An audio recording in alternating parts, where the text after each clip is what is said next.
As Commander-in-Chief, I have no higher responsibility than to defend our country from threats and invasions, and that is exactly what I am going to do. Welcome to Watch Mojo. And today we're breaking down what President Donald J. Trump got up to on his first day back in office as the 47th American president. Could you imagine Biden doing this? I don't think so. January 6 rioters. First, we have a list of pardons and commutations relating to events that occurred on January 6, 2021. Okay, and how many people is this? I think this order will apply to approximately 1,500 people, sir. So this is January 6th. These are the hostages. The January 6, 2021 Capitol riots will live on in political infamy.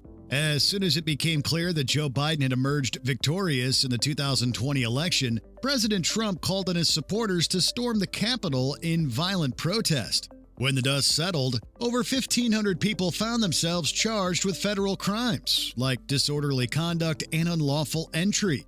As such, Trump repeatedly vowed to come to the jailed rioters' aid during his 2024 re-election campaign. On January 20th, 2025, 4 years after the initial attempted coup, Trump made good on his promise, granting sweeping clemency on January 6 participants. Full pardon. Full pardon or commutations? Full pardon.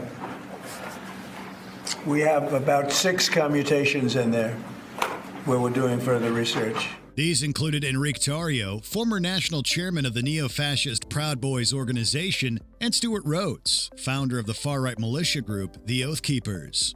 Said Senate Democratic leader Chuck Schumer, Donald Trump is ushering in a golden age for people that break the law and attempt to overthrow the government. It's virtually everyone, Lester. I believe there were 1,600 people total who had been convicted of crimes on January 6th. It's important to note 172 of them were convicted of assaulting police officers. The TikTok ban. And as of today, TikTok is back. Chances are, no matter whether or not you actually use the app, you're at least somewhat familiar with the nail-biting legal saga currently faced by TikTok. Labeled by President Trump as a national security risk during his first term, the 47th Commander-in-Chief has since reversed his position. We have no choice. We have to save it. A lot of jobs.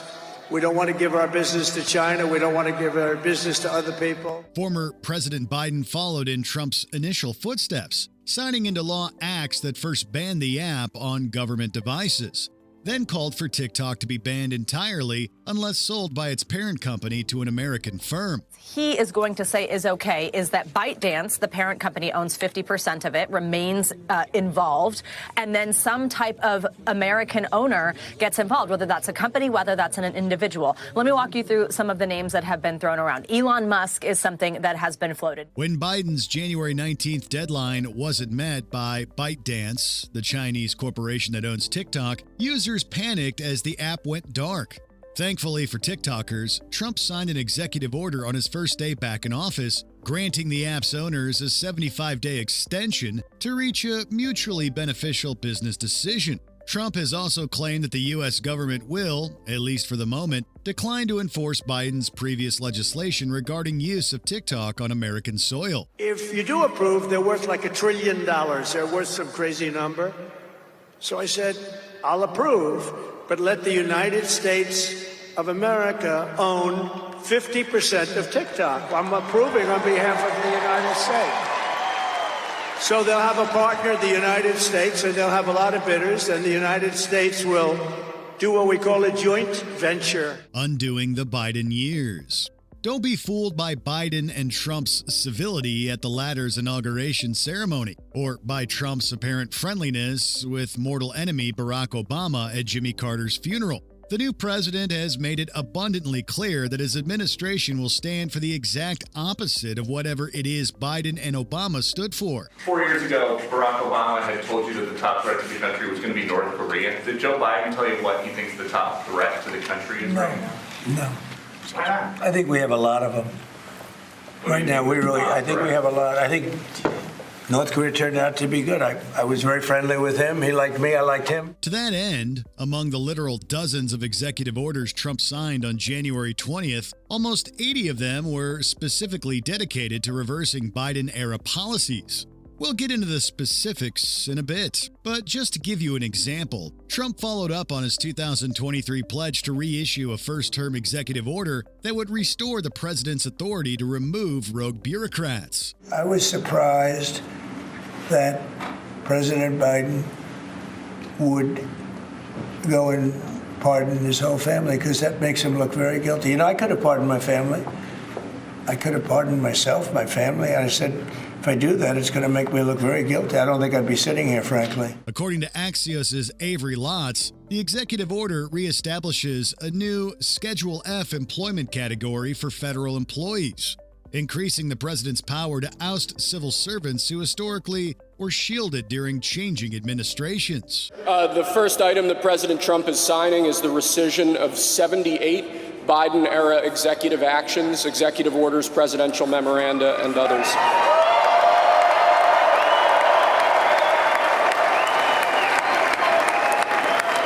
Thank you, sir. Cracking down on immigration and the border. I will declare a national emergency at our southern border. President Trump pulled no punches on his first day, intending to deliver on his many campaign pledges to revitalize the American economy and stem the flow of illegal immigrants at the U.S.-Mexico border. True to his word, Trump almost immediately declared a national emergency at the border, ordering the Pentagon to provide support for border wall construction, detention space, and migrant transportation, and empowering the Secretary of Defense to send troops to the border as needed, according to Reuters' Ted Hessen and Alexandra Ulmer. All illegal entry will immediately be halted, and we will begin the process of returning millions and millions of criminal aliens back to the places from which they came. We will reinstate my Remain in Mexico policy. The president also ordered former President Biden's CBP-1 entry program shuttered. Initially intended to make commercial trucking easier, the app was later transformed by Biden into the definitive method of booking asylum appointments for unauthorized migrants. Migrants with existing appointments were left high and dry, with their appointments canceled and no further recourse available to them. Trump also clamped down on birthright citizenship and broadened the scope of ICE's abilities. And by invoking the Alien Enemies Act of 1798, I will direct our government to use the full and immense power of federal and state law enforcement to eliminate the presence of all foreign gangs and criminal networks, bringing devastating crime to U.S. soil, including our cities and inner cities. Swift climate action. We're going to save over $1 trillion by withdrawing from that treaty. In a number of cases, President Trump picked up where he left off in 2021, but this time, he's learned from his previous mistakes and has a better understanding of the American government's inner workings. For example, one of Trump's first executive orders in 2017 ordered the withdrawal of the United States from the Paris Climate Accords. But when Joe Biden took office in 2021, he almost immediately led the U.S. to rejoin. In yet another example of Trump revoking Biden-era policies, the new president once again pulled the country out of the international treaty. The Paris Agreement is a legally binding accord requiring signatories to publish plans for reducing their planet warming emissions. When President Trump did this in his first term, it took 4 years for the U.S. to leave, because that's the way the statutes were set up in the Framework Convention. Other climate-focused executive orders removed limits placed on the American fossil fuel industry and downplaying the clean energy sector. Said Trump as he signed the orders, the United States will not sabotage its own industries while China pollutes with impunity. When that stuff goes up in the air, it doesn't stay there. It floats into the United States of America after 3.5 to 5.5 days. The real effect of the Paris Agreement is not so much the pledges that are made, but the domestic action that's taken. And that's the prerogative of the U.S. administration and to some extent the U.S. Congress.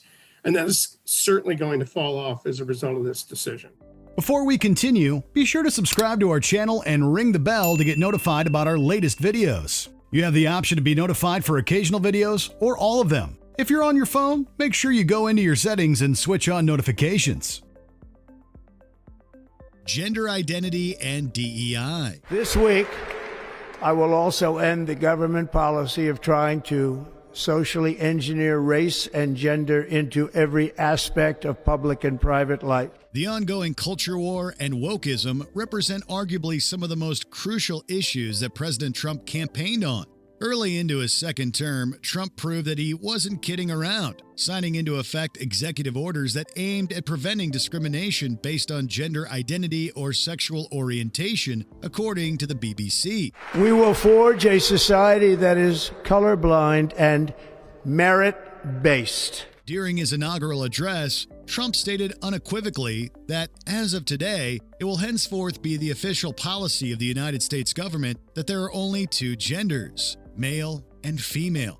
Other executive orders took aim at perceived woke Biden politics and dismantled diversity, equity, and inclusion programs within the federal government.